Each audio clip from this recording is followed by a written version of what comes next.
எத்தனை மாதம் ஆச்சு? டிசம்பர், ஜனவரி, பிப்ரவரி, March, April.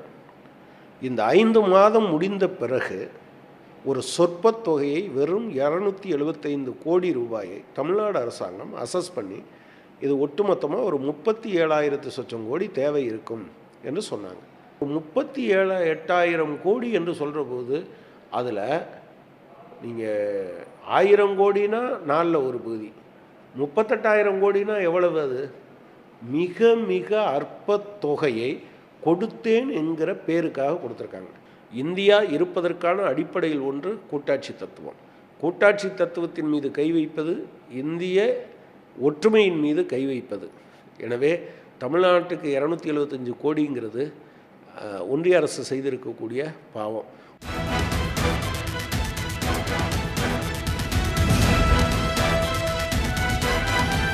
Chennai metro rail 2ஆம் கட்ட பணிகளுக்கு நிதியே ஒதுக்காமல் இருக்கிறது ரொம்ப வருத்தமாக இருக்குது. 2ஆம் கட்டத்துக்கே இவ்வளோ தாமதம். கிட்டத்தட்ட 2017ஆம் ஆண்டு தமிழக அரசாங்கம் விரிவான திட்ட அறிக்கை மத்திய அரசாங்கம் வீட்டு வசதி நகர்ப்புற வளர்ச்சித்துறை கிட்ட கொடுத்துருக்காங்க. இப்போ 7 ஆண்டுகள், அடுத்து பப்ளிக் இன்வெஸ்ட்மெண்ட் போர்டு அப்ரூவல் கொடுத்து கிட்டத்தட்ட 3 ஆண்டுகள், கிட்டத்தட்ட இவ்வளோ ஆண்டுகள் கடந்து இந்த ஒரு திட்டத்துக்கே ஒப்புதல் கிடைக்கலன்னா மற்ற திட்டங்கள் கண்டிப்பாக முடங்கிவிடும். இந்த செகண்ட் மெட்ரோ ரயில் ஃபேஸில் தமிழக அரசு அவங்களுடைய ஃபண்ட்ஸ் 12,000 கோடி 2024-25 பட்ஜெட்டில் ஒதுக்கியிருக்காங்க. அந்த ஃபண்ட்ஸை வச்சுக்கிட்டு இப்போ அந்த ப்ராஜெக்ட்டுக்கெலாம் டெண்டர்லாம் விடப்பட்டு அது எக்ஸிக்யூட் பண்ணிட்டு வராங்க. ஸோ இது வேண்டுமென்றே பாஜக ஆளாத அரசுக்கள்லாம் எங்கெங்கெல்லாம் இருக்கோ அவங்களுக்கெல்லாம் எவ்வளோ தொல்லை கொடுக்க முடியுமோ அந்த ஒரு மனப்பான்மை தான் அவங்களுக்கு இருக்குது.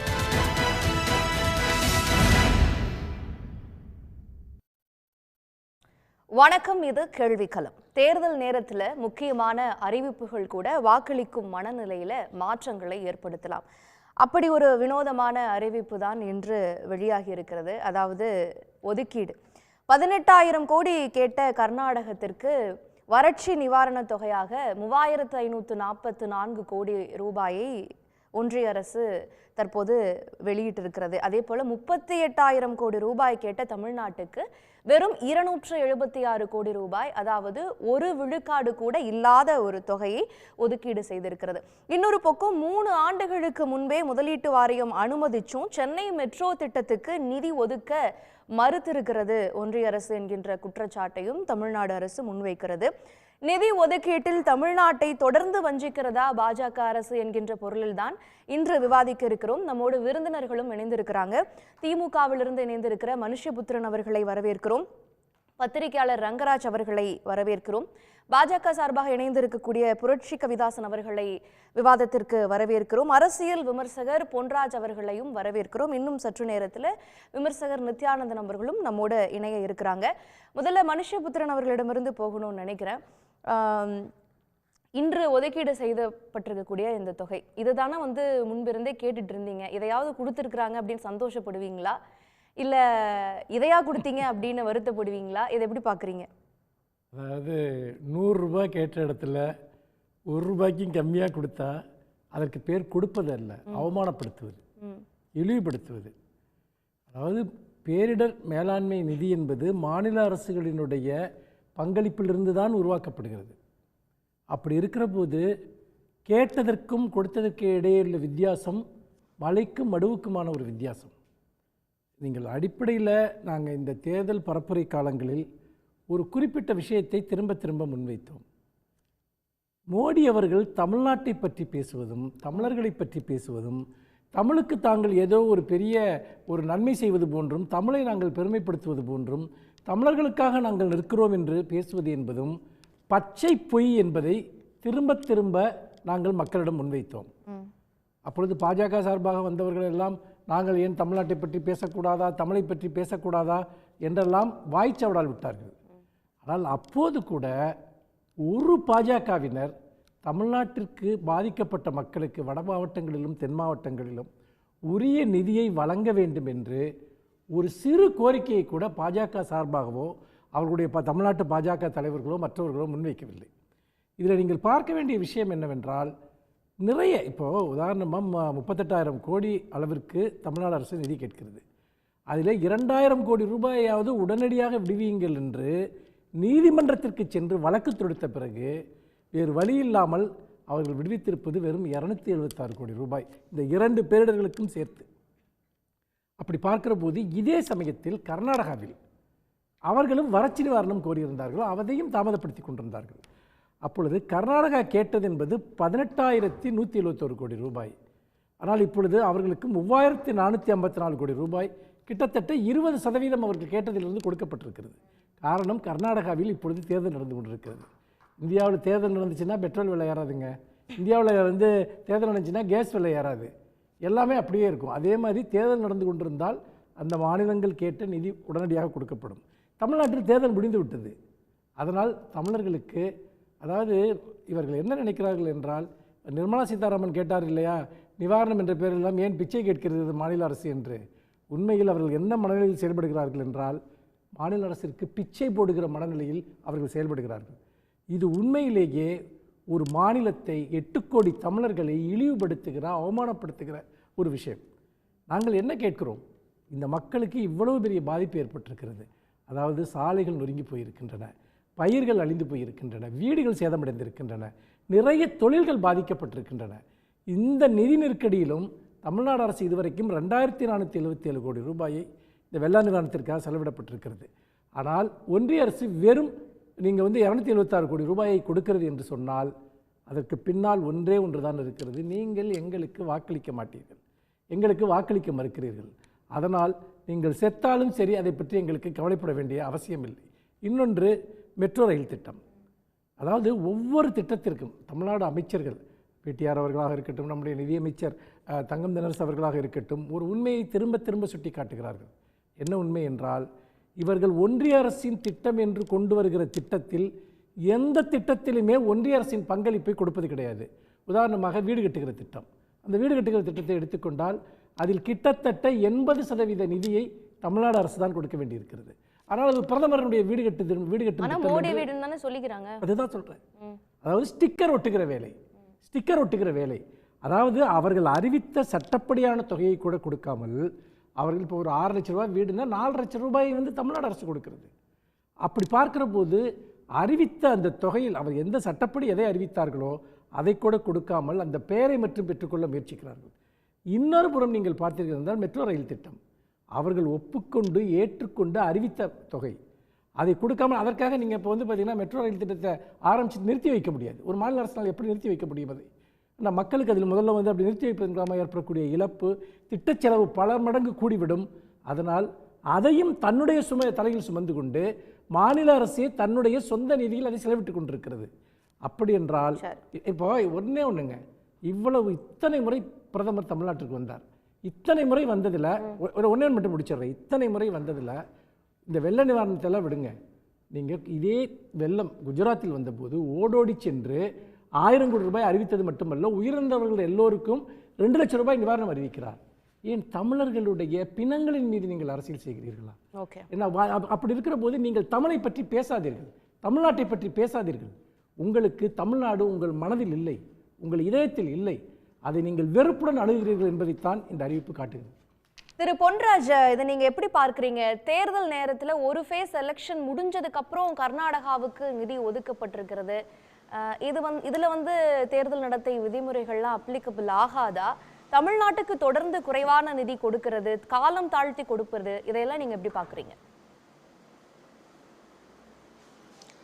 இவர்களுக்கு இந்த மாடல் கோட் ஆஃப் கான்டக்ட் எல்லாம் இருக்குது என்பதெல்லாம் உங்களுக்கு their disregard of any moral code of conduct, அதை பற்றியெல்லாம் அவங்களுக்கு கவலை இல்லை. இந்த 276 கோடி நிதியை இந்த ஏப்ரல் 19க்கு முன்னால் ஒதுக்கியிருந்தாங்கன்னா இப்போ கிடச்சிருக்க ஓட்டு கூட கிடைக்காம போயிருக்கும். அது ஏன் இவ்வளோ நாள் கழித்து ஒதுக்கிருக்காங்கன்னு தெரியல. ஏன்னா இது ஏதோ யானை பசிக்கு சோளப்பொறி மாதிரி ஊறுகாய் வாங்குறதுக்கு கொடுத்துருக்காங்க போல் தெரியுது. ஸோ இது கேட்டது 39,000 கோடி, ஒதுக்குனது 276 கோடி அப்படின்னா நாட் ஈவன் 1%. நீங்கள் அப்போ எந்த அளவிற்கு பிஜேபியும் நரேந்திர மோடியும் தமிழகத்தின் மேலே வெறுப்பு வஞ்சம் கொண்டிருக்கிறார்கள் என்பது தெளிவாக தெரியும். தமிழர்கள் மேலே அவர்கள் சொல்வதெல்லாம் வந்து வெறும் பசப்பு வார்த்தைகளே தானே தவிர, வெற்று கூச்சலே தானே தவிர, இது உண்மையான அன்பு, உண்மையான எண்ணம், உண்மையான நேசம் வந்து தமிழ்நாட்டு மக்கள் மேலே இல்லை. ஏன்னா அது பிஜேபிக்கு வாக்களிக்கவில்லை என்று சொன்னால் அந்த மாநிலத்தை வெறுப்போடு பார்ப்பது, அந்த மாநிலத்திற்கு ஆகாத ஒரு கவர்னரை அப்பாயின்ட் பண்ணி மாநில அரசை இடைஞ்சல் செய்வது, இது போன்ற வேலைகளை தான் அவங்க செய்கிறாங்களே ஒழிய மாநிலத்திற்கு ரைட்ஃபுல் ஃபினான்ஸ், ரைட்ஃபுல் ஃபண்டை வந்து கொடுப்பதற்கு எந்த விதமான காரணம் இல்லை. இதை ஏன் சொல்கிறேன் அப்படின்னா, 2014 18 வரைக்கும் இதுவரைக்கும் கொடுத்த சாங்ஷன் நார்த் இந்தியன் ஸ்டேட்ஸ், அதாவது பிஜேபி ஆளக்கூடிய ஸ்டேட்ஸ் எடுத்துக்கிட்டிங்கன்னா, கேட்டதை விட இவர்கள் 2 மடங்கு அதிகமாக கொடுத்துருக்கிறார்கள். அதாவது என்டிஆர்எஃப்னு ஒரு நேஷனல் டிசாஸ்டர் ரெக்கவரி ஃபோர்ஸ் வந்து அவங்களுடைய கமிட்டி போய், சென்ட்ரல் கமிட்டி போய் அசஸ் பண்ணி இந்த என்டிஆர்எஃப்க்கு இவ்வளவு நிதி கொடுக்கலாம் என்று ரெக்கமெண்டேஷன் கொடுத்து, அதை வந்து செகண்ட் லெவல் கமிட்டி அப்ரூவ் பண்ணி, ஹோம் மினிஸ்டர், ஃபினான்ஸ் மினிஸ்டர் உள்ள கமிட்டி அப்ரூவ் பண்ணி, அந்த கமிட்டி அப்ரூவ் பண்ணதுக்கு மேலே 2 மடங்கு கொடுக்கிறார்கள் என்று சொன்னால் எந்த அளவுக்கு மாற்றாந்தான் மனப்பான்மையுடன் இவர்கள் தமிழகத்தின் மீது நடந்து கொள்கிறார்கள் என்பது தெளிவாக தெரியும். உத்தரப்பிரதேசத்தில் அவர்கள் கேட்டது, என்டிஆர்எஃப் ரெக்கமெண்ட் பண்ணது 1668 கோடி. எப்போ? 2014 2018 இந்த 4 ஆண்டுகளில் அவர் கொடுத்தது எவ்வளோ தெரியுமா? 4949 கோடி. என்டிஆர்எஃப் கேட்டது 1668 கோடி. யூபிக்கு கொடுத்தது, உத்தரப்பிரதேசத்துக்கு கொடுத்தது 4949 கோடி. அதாவது 2 மடங்கு மேலே, 2.5 மடங்கு மேலே. அடுத்து வந்து ராஜஸ்தான், பிஜேபி ஆளக்கூடிய மாநிலம், 3155 கோடி. அங்கே வந்து கொஞ்சம் 2670 கோடி கொடுத்துருக்காங்க. அடுத்து வந்து மகாராஷ்டிரா 2683 கோடி என்டிஆர்எஃப் அப்ரூவ் பண்ணியிருக்கு. இவங்க கொடுத்தது 5244 கோடி. அடுத்து வந்து மத்திய பிரதேசம், பிஜேபி ஆளக்கூடிய மாநிலம், 2431 கோடி கேட்டது, கொடுத்தது 5243 கோடி. அடுத்து வந்து கர்நாடகா 685 கோடி கேட்டது, பிஜேபி ஆண்ட பொழுது அவர்கள் கொடுத்தது 5122 கோடி. 5.5 மடங்கு கொடுத்துருக்காங்க. நம்ம கேட்டது 39,000 கோடி. வந்தது எவ்வளவு? 276 கோடி. 1% கூட கிடையாது. 5 மடங்கு எங்கே? 1% கூட கிடையாது கேட்டதை விட. இவங்க வந்து மொத்தமாக தமிழ்நாடு வந்து நீங்கள் வந்து வெள்ளம் 2015 வெள்ளம் இதை முடிச்சிடறேன், இதை மட்டும் ரொம்ப அதிகமாவா? சரி, அட்லீஸ்ட் ஒரு 10%ஆவது கொடுங்களேன், 3000 கோடியாவது கொடுங்களேன். 39,000 3900 கோடியாவது கொடுங்களேன். ஒரு 10% அதாவது கொடுத்துருக்கலாம்ல. அது என்ன 1% கீழே எப்படிங்க கொடுக்குறீங்க? அப்போ என்ன அளவு? அப்போ எப்படி சமஸ்கிருதத்துக்கு வந்து 1000 கோடி 800 கோடிக்கு மேலே ஒதுக்கிட்டு தமிழுக்கு 12 கோடி ஒதுக்கின அரசு தானே மோடி அரசு.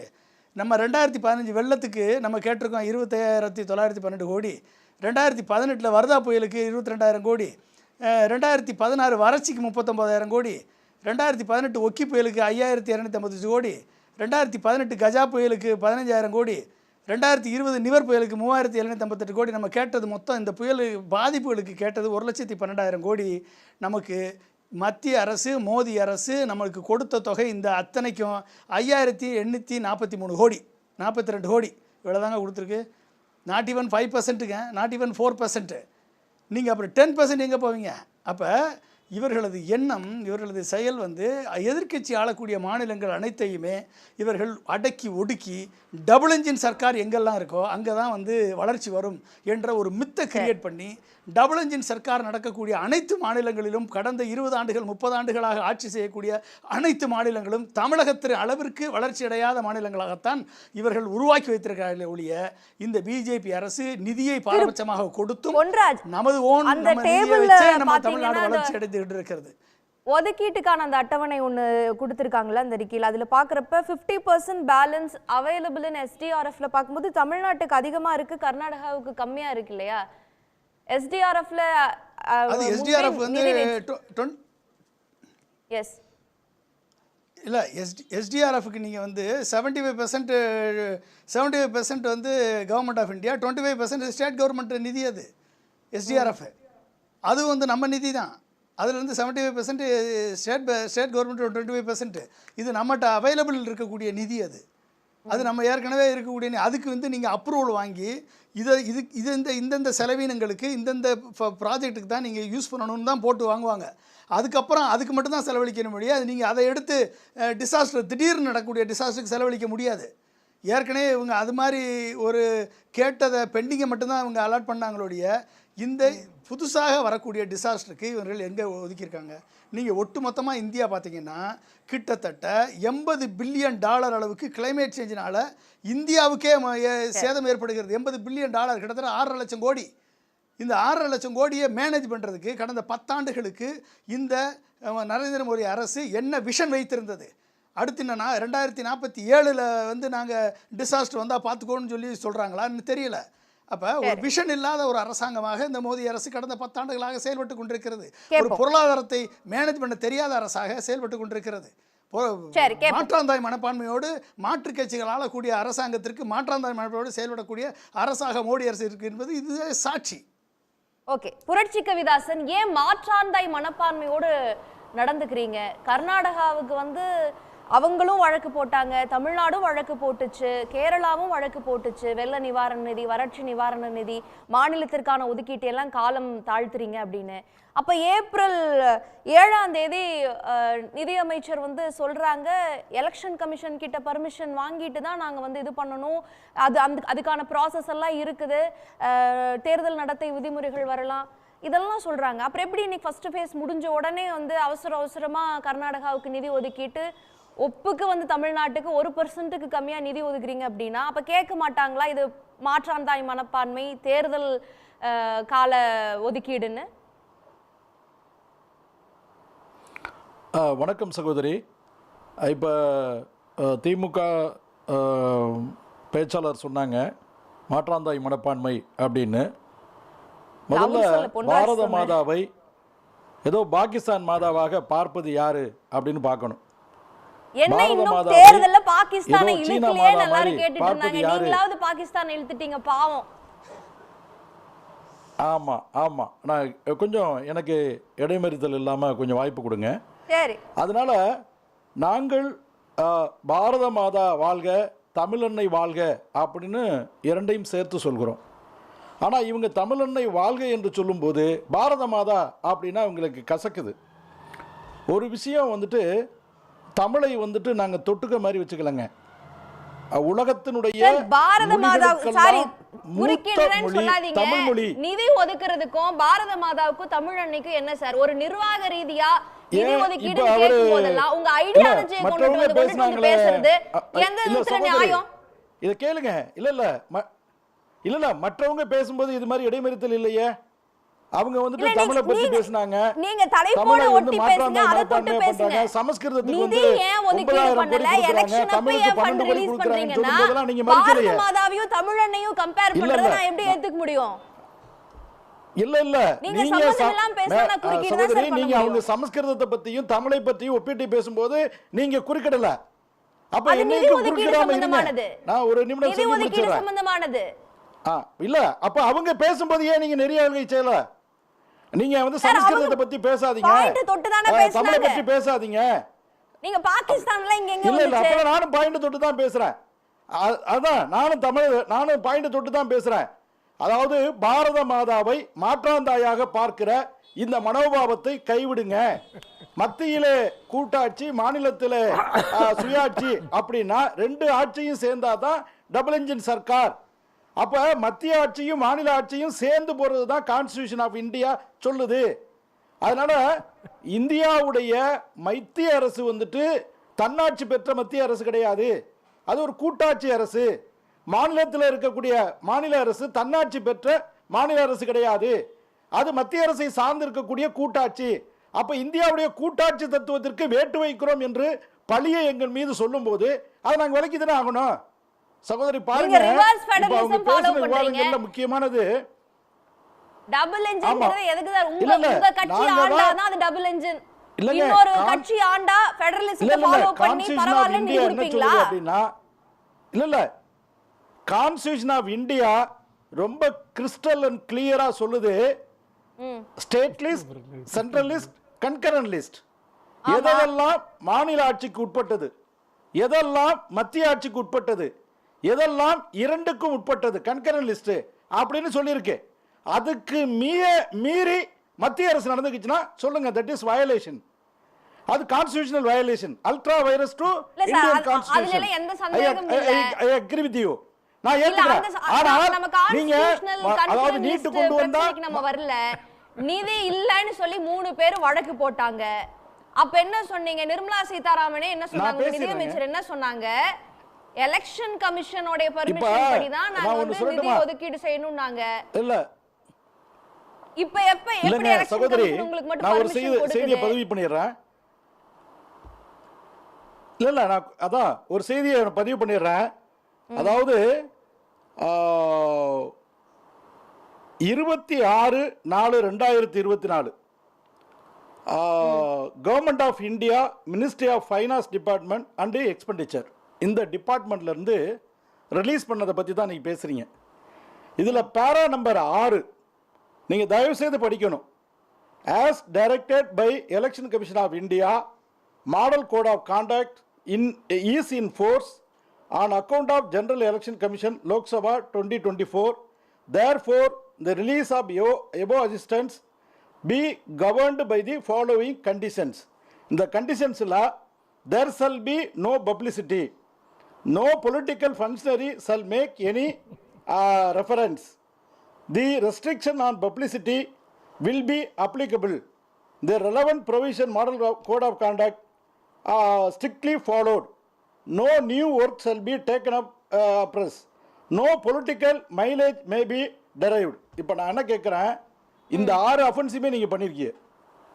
சன் டிவில விவாதிக்கக்கூடாத விஷயத்தை, சன் டிவில விவாதிக்கக்கூடாத விஷயத்தை மாடல் கோட் ஆஃப் கான்டாக்ட் நடைமுறையில் இருக்கும்போது, ஈஸ் இன் ஃபோர்ஸ்ல இருக்கும்போது அதை பொறுத்து கமெண்ட்ஸ் பண்றது, பப்ளிசிட்டி பண்றது, அரசியல் லாபம் தேடுவது, அது கோட் ஆஃப் கான்டாக்ட் இந்திய அரசியல் தேர்தல் ஆணையத்துடைய கோட் ஆஃப் கான்டாக்ட பாதிக்கக்கூடிய குற்றச்செயல்கள். பண்ணலாம், மதத்தை பயன்படுத்தி பிரச்சாரம் பண்ணலாம். இதே நிதி அமைச்சர் model code of contact apply ஆகும்னு சொல்லிட்டு 4 மாசமா வழக்கு போட்டு காத்துட்டு இருந்த கர்நாடகாவுக்கு நிதி ஒதுக்கீடு பண்ணாம ஃபர்ஸ்ட் ஃபேஸ் எலெக்ஷன் முடிச்ச கையோட நிதி ஒதுக்கீடு பண்ணுவீங்க. அப்ப model code of contact applicable ஆகாது. இல்ல இத பத்தி பேசுவதனால் உங்களுக்கு என்ன லாபம்? இப்ப இத பற்றி பேசுவதனால் உங்களுக்கு என்ன அரசியல் லாபம் சொல்லுங்க. முதல் ஃபேஸ்க்கு முன்னாடி வெளியிடாமல் இப்ப வெளியிடுவதால் நீங்க இத பற்றி பேசுவதனால என்டிஏ அலையன்ஸ்க்கு ஒரு அனுதாபத்தை அதாவது ராகுல் காந்தியோட சொம்பு பிரச்சாரம் பார்த்து மிரண்டிட்டீங்கன்றாங்க எதிர்க்கட்சி. இல்ல நீங்க வந்து கோட் ஆஃப் கான்டாக்ட வயலேட் பண்ணிட்டீங்க. இந்த தலைப்புல விவாதிப்பது தடை செய்யப்பட்டிருக்கிறது. இந்த தலைப்புல கருத்து சொல்வது தடை செய்யப்பட்டிருக்கிறது. தேர்தல் முடிந்த பிறகு நீங்க சொல்லுங்க.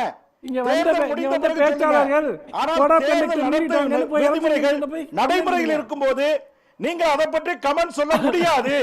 சட்டப்படி ஆனா நீங்க எப்படி அதை விவாதிக்கிறீங்க தெரியல. அப்ப இதுக்கு அப்ளிகபிள்னா அதுக்கு அப்ளிகபிள்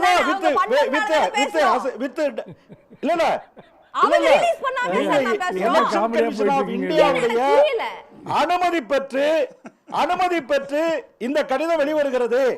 ஆனால் கீழ்கண்ட நிபந்தனைகளுக்கு உட்பட்டு இது வெளிவருகிறது அப்படின்னு சொல்லும்போது அந்த நிபந்தனைகளை நிறைவேற்றாத குற்றம் தொலைக்காட்சிக்கு வருது, இந்த பேச்சாளர்களுக்கு வருது. இல்ல நான் கேக்குறேங்க, நீங்க வந்து அவர் ஒரு துவேஷ பேச்சு பேசுவாரு. அது வந்து கோர்ட் முடிவு பண்ணட்டும். அது கோர்ட் முடிவு பண்ணட்டும். எலெக்ஷன் கமிஷன் ஆஃப் இந்தியா முடிவு பண்ணட்டும். பிரதமர் சொல்லாத செய்திகளை இட்டு கட்டி நீங்க வந்து கற்பனையில மிதக்கிறதெல்லாம் அது நீங்க கோர்ட்டுக்கு போங்க அல்லது தேர்தல் ஆணையத்துக்கு போங்க. விசாரிக்கட்டும். அவர் சொல்றாரு, அவர் படிச்சு காட்டுனதுலயே அதுல எந்த மீனிங்மே இல்லாத ஒரு விஷயத்தை அவர் பேசிட்டு இருக்காரு. அவங்க என்ன சொல்றாங்கன்னா, ஜாதி வெறி பேச்ச பேசுவோம், மதவெறி பேச்ச பேசுவோம், இனதுவேஷத்தை பேசுவோம். ஆனா நீங்க கேள்வி கேட்க கூடாது. நாங்க இஷ்டப்படி திட்டங்களை அறிவிப்போம், அதை நீங்க கேள்வி கேட்க கூடாது. அதாவது விவாதிக்கிறீங்க இல்லையா? இது இந்த நாட்டுல வந்து பாத்தீங்கன்னா என்ன அவருக்கு அடிப்படை கூட புரியல. அதாவது தேர்தல் நடத்தல் அடிப்படை கூட புரியல. அவர் பேசிட்டு இருக்காரு. அவரை பொறுத்த வரைக்கும் இதோட எந்த சுத்தமாக அறியாமையின் உச்சத்திலிருந்து பேசிட்டு இருக்காரு. ஏங்க ஒரு விஷயம், நேத்து இப்படி தான் மிரட்டினாங்க. ஆமா ஆமா, நீங்க அறிவின் உச்சத்துல இருந்து பேசுறீங்க. இருங்க சார், வரேன். உச்சத்துல இருந்து பேசுறோம். ஈவி மிஷன் நீங்க அறிவின் உச்சத்துல இருந்து பேசுறீங்க. விஷயத்தை பத்தி இருங்க சார், நீங்க ஒரு குற்றச்சாட்டை முன் வச்சிருக்கீங்க, பேசவே கூடாதுன்றீங்க. ஏன் பேசணும்னு அவர் சொல்றாரு, நான் கேட்டு வர, பொறுமையா இருங்க. அதாவது நேத்து இப்படி தான் என்ன பண்ணாங்கன்னு கேட்டீங்கன்னா, முந்தா நாள் வந்து ஒரு விவாதத்தில் இருக்கப்போ இந்த இது மின்னணு வாக்குப்பதிவு இயந்திரம் கேஸ் நாளைக்கு வந்து தீர்ப்பு வருது அப்படிங்கிறப்போ மின்னணு வாக்குப்பதிவு இயந்திரத்தில் இருக்க பிரச்சனைகளை பற்றி நான் என்னுடைய வாதங்களை முன்வைக்கிறேன். உடனே ஒரு பிஜேபிக்காரர் சொல்கிறாரு, அது கோர்ட்டில் இந்த கேஸ் இருக்குது, நீங்கள் பேசக்கூடாதுங்கிறாரு. நான் என்ன கேட்குறேன்னா, நான் இந்த நாட்டினுடைய குடிமகன், என்னுடைய வாக்கு நான் போடுறது அந்த கட்சிக்கு தான் போகுதா இல்லையாங்கிற சந்தேகம் எனக்கு இருக்குன்னா, பிரதமர் மோடியே கிளைம் பண்ணிட்டாரு. அதான் இல்லை அந்த சந்தேகம் எனக்கு இருக்குன்னா, கோர்ட்ல கேஸ் இருக்கப்ப மட்டும் இல்ல, தீர்ப்பு வந்த அப்புறம் நான் பேசுவேன். அது ஒரு குடிமகனா என்னுடைய ரைட், உரிமை. இவர் யார் பேசக்கூடாதுன்னு சொல்றதுக்கு? தைரியம் இருந்ததுன்னா போய் தேர்தல் ஆணையத்தை கமெண்ட் பண்ண சொல்லுங்க. நீங்க பேசக்கூடாது சார், பிரதமர் பேசலாம் சார், அவங்க பேசலாம் சார். நீங்க பிரதமரே வந்து மக்களால் நாங்க தான் தேர்ந்தெடுக்கிறோம். நாங்க இல்லாம எப்படி பிரதமர்? சரி, மக்கள் சொல்றீங்க பிரதமர். அதாவது பேசுறது பிரதமருக்கு இருக்கு. சரி, ஓகே. புரட்சி கவிதாசன் பிரதமர் பேசலாம், அதாவது பேசக்கூடாதா? சட்டத்தால் ஆளப்படுகிற நாட்டுல, அதான் சட்டத்தால் ஆளப்படுகிற நாட்டுல பிஜேபியோட சட்டம், நீதிமன்றத்தையும் சட்டத்தையும் தீர்ப்புகளையும் மதிக்க மாட்டோம் அப்படிங்கிறது மிகப்பெரிய அபத்தங்க. மிகப்பெரிய அபத்தம்.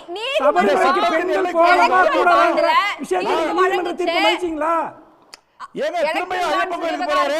நீதிமன்ற தீர்ப்பு வழங்குச்சு. அப்ப மோடி வந்து இது எங்களுடைய டிசாஸ்டர் மேனேஜ்மென்ட் ரெஸ்பான்சிபிலிட்டி பத்தி பேசுங்க. திரும்ப நாங்க வந்து தேர்தல் கொண்டு வரணும். பத்தி பேசுங்க, எஸ்டிஆர் பத்தி பேசுங்க. நீங்க பேசாதீங்க சார்.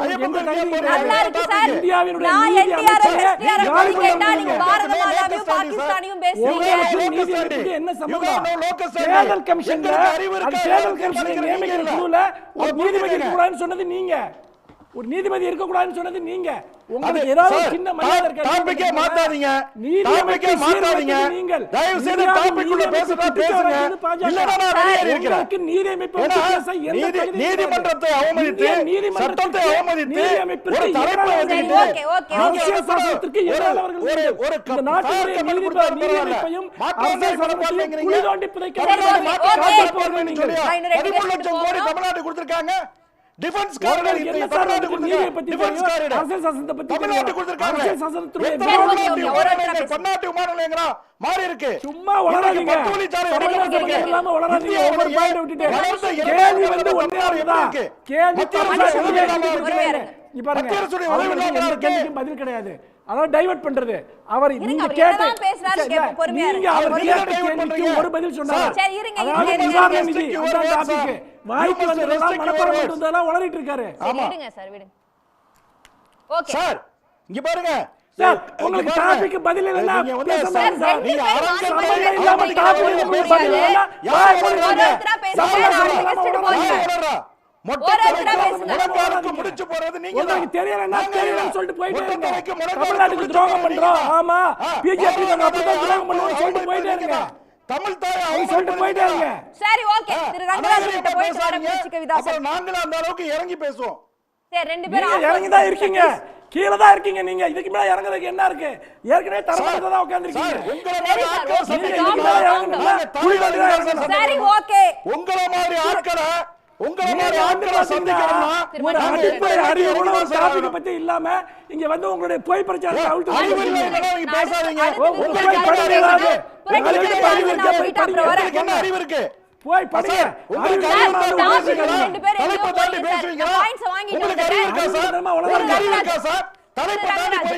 மத்திய அரசினுடைய இந்த ஒதுக்கீட்டை நீங்க எப்படி பாக்குறீங்க? இது வந்து தேர்தல் நடத்தை விதிகளுக்கு உட்பட்டு தான் அறிவிக்கப்பட்டிருக்கா? அப்படி தேர்தல் நடத்தை விதிமுறைகளை இது வந்து பாதிக்காது அப்படின்னா முன்னாடியே அதை அறிவிச்சிருக்கலாமே, ஏன் அவங்க டிலே பண்ணி இப்ப அறிவிக்கிறாங்க?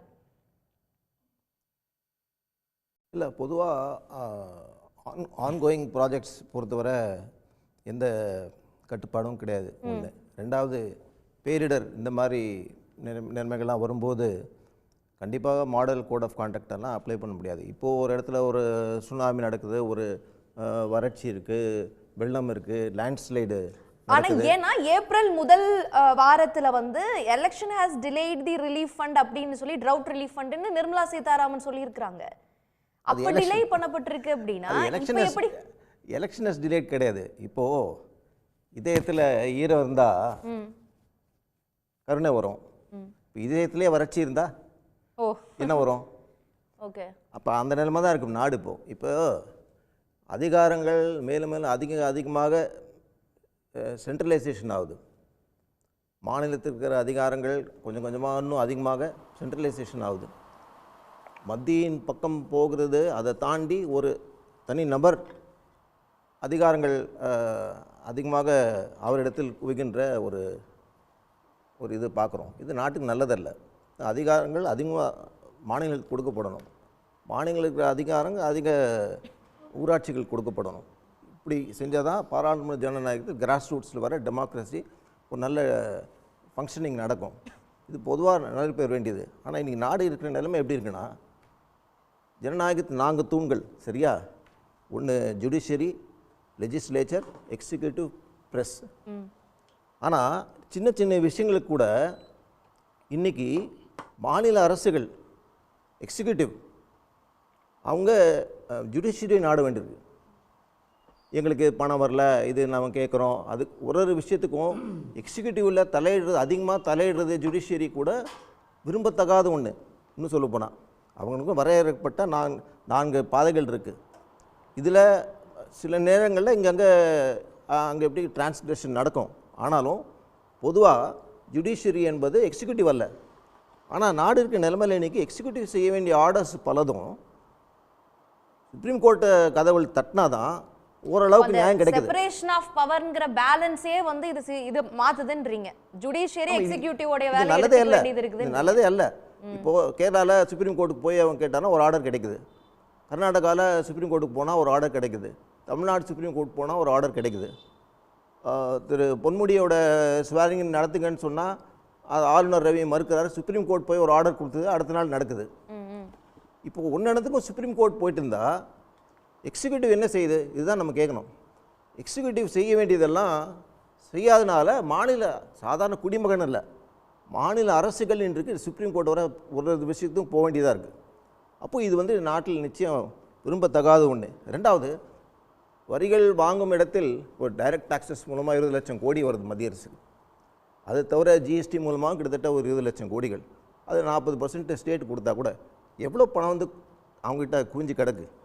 எக்கச்சக்கமான பணம் இருக்குது. இந்த பணத்தை நீங்கள் ஒரு பேரிடர் நடக்கும்போது உடனே கொடுத்தா ஓரளவுக்கு நிவாரணம் கொடுத்ததாக ஆகும். Justice delayed is justice denied மாதிரி relief delayed is also relief denied. காலத்துக்கு நீங்கள் கொடுத்தீங்கன்னா அந்த பணத்தை கொடுத்து நீங்கள் ஏதாவது செய்ய முடியும். 6 மாதம் 8 மாதம் கடைசியில் கொடுத்து அதுவும் கழுதை தேஞ்சு கட்டெரும்பாக வர கதையாக இருக்குது.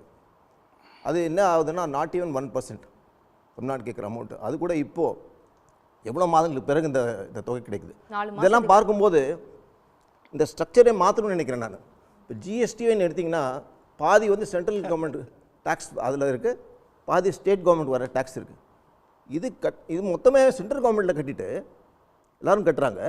அதுக்கு பிறகு ஸ்டேட் மாநிலங்கள் மத்திய அரசு பிச்சை கேட்க வேண்டிய அவங்க ஷேர் கேட்க வேண்டியதாக இருக்குது. இந்த மாநிலத்துக்கு உண்டான அந்த போர்ஷன் ஆஃப் டேக்ஸு ஏன் டைரெக்டாக ஸ்டேட் கவர்மெண்ட்டுக்கு கொடுக்கக்கூடாது? ஏன் அந்த சென்டர் கொடுக்கணும்?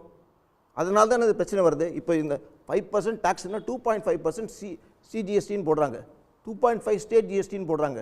இந்த 2.5 சென்ட்ரல் கட்டட்டும், 2.5 ஸ்டேட் கட்டட்டும். இப்போ டைரெக்டாக ஸ்டேட்டுக்கு வர வேண்டிய பணம் டைரெக்டாக வந்துடுது. அவங்களை கேட்க வேண்டிய அவசியமே இல்லை. இப்போ ஒன்றிய அரசுக்கு அப்புறம் எது வருவாய் மத்திய அரசுக்கு வர நிதி பகிர்வை 5% அலோகேட் பண்ண முடியும். 5% 2.5 சென்ட்ரல் ஜிஎஸ்டின்னு போடுறாங்க. நீங்க பில் எடுத்து பாருங்க. சாதாரண ஹோட்டல்ல ஒரு காஃபி சாப்பிட்டீங்கன்னா கூட உங்களுக்கு 5% போடுறாங்கன்னா 2.5 சிஜிஎஸ்டின்னு போடுறாங்க, 2.5 ஸ்டேட் டாக்ஸ்ன்னு போடுறாங்கல்ல. அந்த 2.5 ஸ்டேட்டுக்கு ஏன் நேரம் வரக்கூடாது? இன்னொரு 2.5 சென்ட்ரல் போட்டோம். அப்போது நீங்கள் நேரத்துக்கு பணம் கிடைக்கும் போது நீங்கள் செலவு செய்யலாம். இப்போ ஒன்றுத்துக்கும் நீங்கள் மத்திய அரசுக்கு எதிர்பார்க்க வேண்டிய நிலைமை வராது. இப்போது அடிப்படையாக அந்த ஜிஎஸ்டியோடைய மிஷினரியே நீங்கள் மாற்ற வேண்டும். ராஜாஜி சேல்ஸ் டாக்ஸ் அந்த காலத்தில் கொண்டு வந்தார். கடுமையான எதிர்ப்பு இருந்தது. டெம்பரரி மெஷர்னு சொன்னார். அந்த டெம்பரரி மெஷர் இன்றைக்கி என்ன இருக்குது? ஒரு பெரிய பூதாகரமான ஒரு நிலைமை உண்டாகி ஜிஎஸ்டின்ற இன்றைக்கி எல்லா பொருள்கள் மீதும் மல்டி பாயிண்டில் டாக்ஸேஷன். ஒரு பாயிண்டில் ஃபினிஷ் ப்ராடக்ட் டாக்ஸேஷன் தான் பரவாயில்ல. ரா மெட்டீரியலில் டேக்ஸு, அதுக்கப்புறம் செமி இன்னொரு ஆட் பண்ணுறாங்க, அது ஒரு டேக்ஸ், கடைசியில் ஃபினிஷ் ப்ராடக்ட் வரும்போது ஃபைனலாக இன்னொரு டேக்ஸு. இதெல்லாம் அதிகமான டாக்ஸேஷன் வரதுனால மக்கள் மீது சுமை அதிகமாகுது. நண்பர் சொன்னார் பாரத் மாதா பாரத் மாதான்னு சொல்லிட்டு இருந்தார். அவருக்கு தெரியுமான்னு தெரில, பாரத் மாதா ஸ்லோகன் உருவாக்குனதே ஒரு முஸ்லீம் தான். அசீமுல்லா கான் ஃப்ரீடம் ஸ்ட்ரகிள் போது அவருடைய ஸ்லோகன் தான் எடுத்துக்கிட்டு பாரத் மாதாக்கு ஜெயின் வந்தது. அதே போல் ஜெய்ஹிந்து கொடுத்து ஸ்லோகன் கொடுத்தும் ஒரு இஸ்லாமியர் தான். அவர் அபீத் ஹசன், அவர் நேதாஜி சுபாஷ் சந்திர போஸ் அவரால் ஈர்க்கப்பட்டு ஜெர்மனிக்கு இன்ஜினியரிங் படிக்க போகிறாரு. அப்போது அவர் நேதாஜி சந்திக்கும் போது உரையாடலுக்கு பிறகு அவர் படித்து முடிச்சுட்டு வரேன்னார். இப்போ படிப்பெல்லாம் சொல்கிறீங்கன்னு சொல்லிட்டு, சரி நாட்டுக்கு நல்லதான், எனக்கு ஒரு ஸ்லோகன் வேணும், நாட்டை இணைக்கிற மாதிரி ஒரு ஸ்லோகன் வேணும்னு சொல்லும்போது அவர் ஃபர்ஸ்ட் ஹலோன்னு சொன்னார். இல்லை அது வேணாம் அப்படின்ட்டார். அடுத்தது அவர் ஜெய்ஹிந்துன்னு கொடுத்தாரு. அதை ஐஎன்ஏல ஏற்றுக்கிட்டாங்க. அதுதான் பிறகு இந்தியாவில் இருக்கிற பிரதமர்லேருந்து மற்ற எல்லாரும் அவங்க ஸ்பீச் முடிக்கும்போது ஜெய்ஹிந்த் சொல்லுவாங்க. இப்படி இருந்திருக்கிற இந்த நாட்டில் நீங்கள் என்ன மதவாதம் பேசுறீங்களா? இல்லை இதைத்தான் பாஜக தொடர்ந்து வந்து அவங்களுடைய யுக்தியா அவங்களுடைய பாணியாவே அரசியல் பண்றாங்க. சரி, நான் ஒரு இப்ப இந்த தமிழ்நாடு எலெக்ஷன் போலிங்க்கு அப்புறம் பாஜக தேர்தல் மேடைகள்ல ஒரு யுக்தியை கையாண்டுட்டு இருக்காங்கல்ல, அதை நீங்க எப்படி பாக்குறீங்க? இன்னைக்கு இந்த ஃபண்ட் ரிலீஃப் கூட கர்நாடகா போலிங்க்கு அப்புறம் வந்திருக்கிறத நம்ம பார்க்கிறோம். அவங்க கொஞ்சம் ஷேட்டர் ஆயிருக்காங்களோ போலிங் பெர்சன்டேஜ், இதெல்லாம் எதையோ உணர்த்துகிறது. நமக்கு எதிரான வாக்குகள் வந்து நமக்கு இந்த பக்கம் போயிருக்கு அப்படிங்கறத நினைக்கிறாங்களா? இல்லை, எதில் எடுத்தாலும் மதவாதம் வந்துடுது. இப்போ இந்த டிபேட்டில் வறட்சின்னு கேட்டால் பாரத் மாதா வருது. இப்போது திரு நரேந்திர மோடி அவருடைய ஒரு வாரத்து ஸ்பீச் நீங்கள் எடுத்திங்கன்னா, நான் பிரதமர்னு கூட சொல்ல மாட்டேன், ஆர்எஸ்எஸ் பிஜேபி பிரச்சாரக் அப்படின்னு தான் எடுத்துக்கணும் அவருடைய ஸ்பீச்சஸ். பிரதமராக பேசினதாக கூட நான் கருதலை. அவர் பேசின பேச்சில் டெய்லி என்ன பேசுகிறாரு, முஸ்லீம்க்கு எதிராக பேசுகிறாரு. முஸ்லீம்க்கு எதிராக என்ன சொல்கிறாரு, மன்மோகன் சிங் சொல்லிட்டாரு முஸ்லீம்க்கு தான் எல்லாம் ப்ரையாரிட்டின்னு சொல்லி எல்லாம் கொடுத்துட்டாரு. இந்த காங்கிரஸ் மேனிஃபெஸ்டோவில் இல்லாததுன்னு சொல்கிறாரு. காங்கிரஸ் மேனிஃபெஸ்டோவில் தாய்மார்களுடைய தாலி மங்கள் சொத்து அறுக்கப்பட்டு முஸ்லீம்களுக்கு கொடுக்கப்படும் அப்படின்னு சொன்னதாக சொல்கிறாரு. இது அந்த மேனிஃபெஸ்டோவில் எங்கேயுமே இல்லை. மன்மோகன் சிங்குடைய ஸ்பீச்சுக்கு வந்து எடுத்துக்காட்டு சொல்கிறார் 2006 இருக்கிற ஸ்பீச்சில். ஆனால் 2006 2014 வரை திரு மன்மோகன் சிங் பிரதமர் இருக்கார். ஏதாவது ஒரு இன்சிடென்ட் காட்டும், ஒரு தாய்மாரோட மங்கள சூத்திரா தாலி அறுத்துட்டு ஒரு முஸ்லீம் கொடுத்துட்டான்னு எங்கேயாவது ஆதாரம் நீ காட்ட முடியுமா? 8 வருஷத்தில் அது நடக்கல. நடக்காதது ஒன்று, அது ஒன்று சுட்டி காட்டி இப்போ காங்கிரஸ் இருக்கிற மேனிஃபெஸ்டோவில் கொடுக்கப்படும் எங்குமே கிடையாது. இதுல இருக்கக்கூடிய அப்போ இல்ல என்ன சொல்ல வரேன்னா, இப்போ பிரச்சாரம்னு வரும்போது எல்லாம் மதவாதத்தின் அடிப்படையில் தான் பிரச்சாரம். ராமர் கோயிலை வச்சு பிரச்சாரம் பண்ணிருக்கலாம். 370 வச்சு அது முடிஞ்சு போன கதை. ராமர் கோயில் ஒரு பெரிய எழுச்சி, அதெல்லாம் தேர்தல் மேடையில் இல்லவே இல்ல. அதெல்லாம் முடிஞ்சு போன கதை ஆகி போச்சு. மக்கள் வந்து கோயில் கட்டியாச்சு, எல்லாம் போறாங்க, எல்லாம் வராங்க, அதெல்லாம் முடிஞ்சு போச்சு. அதனால பெரிய அரசியல் ஆதாயம் வரலன்னு தெரிஞ்சு போச்சு. இப்போ என்ன, வந்து டெய்லி ஒரு ஸ்பீச் எடுத்தீங்கன்னா முஸ்லீம்க்கு எதிரான இருக்கிற ஸ்பீச் தான் அவர் திரு மோடியோட ஸ்பீச். வந்து காங்கிரஸ் ரியாக்ட் பண்ணோம், இந்து வாக்குகள் நமக்கு ஆனா அவர் செஞ்ச ஒரு விஷயம் நல்லது. எக்கனாமிக் இஷ்யூஸ் பத்தி மீண்டும் வந்து இந்த தேர்தலில் வருது. ஹேவ்ஸ் வர்சஸ் ஹேவ் நாட்ஸ், இருப்போருக்கும் இல்லாதவர்களுக்கும் ஒரு போராட்டம் நாட்டில் இருக்க வேண்டியது அவசியம். அது மீண்டும் வந்து ஒரு சென்டர் ஸ்டேஜ் வருது. அந்த மேனிஃபெஸ்டோவில் அவர் தெருவாக கொண்டு போயிருக்காரு. அதாவது இவங்கெல்லாம் நாட்டில் இருக்கிற சம்பத்தி வெல்த்தெல்லாம் வந்து ரீடிஸ்ட்ரிபியூட் பண்ண போகிறாங்கன்னு ஒரு பயத்து சொல்கிறாரு. அதாவது ஒரு குடுகுடுப்புக்காரன் சொல்லுவாங்க, நம்ம ஊரில் குடுகுடுப்புக்காரன் வருவான்ல, இப்போல்லாம் அதிகம் காணும். நீங்கள் வந்து அழிஞ்சு போயிடுவீங்க, சாபம் விடுவார், ரத்த வாந்தி எடுப்பீங்க. அதே மாதிரி இந்த இன்னொரு நம்ம ஊரில் எக்ஸாம்பிள் சொல்லணும்னா அபூர்வ சகோதரர்கள் மனோரமா சொல்லுவாங்க. அவங்க எல்லாம் ஒரே நிமிஷம் சொல்லிடுறேன், அப்போ தான் மக்களுக்கு புரியும். இந்த பிள்ளையை காணும்னு சொல்லிட்டு போலீஸ் ஸ்டேஷன் வந்து சொன்னால் நீ நடவடிக்கை எடுக்கலைன்னா போலீஸ் கான்ஸ்டபிள் உனக்கு கல்யாணமே ஆகாது, கல்யாணம் ஆனால் கூட பொண்டாட்டி வந்துட்டு ஓடிடுவாங்க. இப்படி சாபம் கொடுக்குறாங்க நாட்டில் இருக்கிற பிரதான பேச்சாளர்கள்.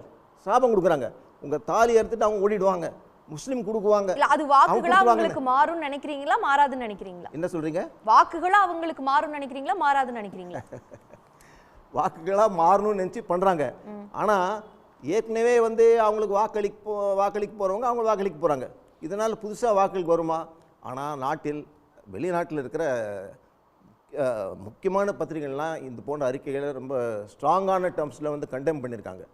அது வந்து நம்ம கவனிக்கணும். ஏன்னா நம்ம நாட்டோட இமேஜ் வந்து வெளிநாட்டில் ஒரு தவறான ஒரு இமேஜ் வந்துடக்கூடாதுன்னு நினைக்கிறவங்க கூட இது போன்ற ஸ்பீச்சஸ்னால் என்ன ஆகுதுன்னா வெஸ்டர்ன் மீடியா ஃபுல்லாக இந்த ஆன்டி முஸ்லீம் ஒரு ரிலீஜியன் பேஸ்டு எலெக்ஷன் கேம்பெயின் இந்தியாவில் நடக்குதுன்னு ஒரு ரைட்டப்ஸ் படிக்கும்போது நமக்கே கொஞ்சம் கஷ்டமாக தான் இருக்குது.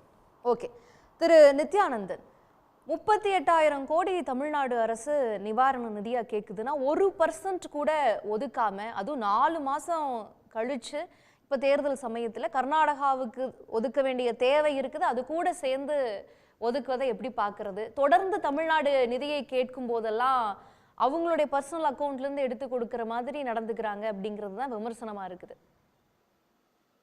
அனைவருக்கும் வணக்கம்.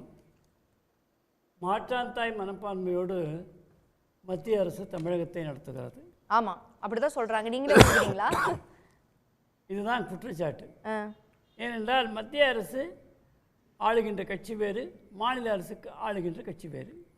எதிர்கட்சி ஆளுகின்ற ஒரு மாநிலம், அதனால்தான் இப்படி நடத்துகிறார்கள் என்று குற்றச்சாட்டு. கர்நாடகாவிற்கு ஒதுக்கி இருக்கிறார்கள் என்று சொல்கிறார்கள். கர்நாடகாவில் என்ன பாஜக ஆட்சியா நடக்குது? இதுக்கு முன்னாடி பாஜக ஆட்சி தான் இருந்தது, தமிழ்நாட்டில் வருவதற்கு வாய்ப்பே இல்லை. நான் என்ன கேட்குறேன், பேசாதீங்க, தமிழ்நாட்டுக்கு வாய்ப்பு இல்லைன்னா இப்ப பேசாதீங்க, 26ல பார்ப்போம். சரி, அது வேண்டாம். இதுவரைக்கும்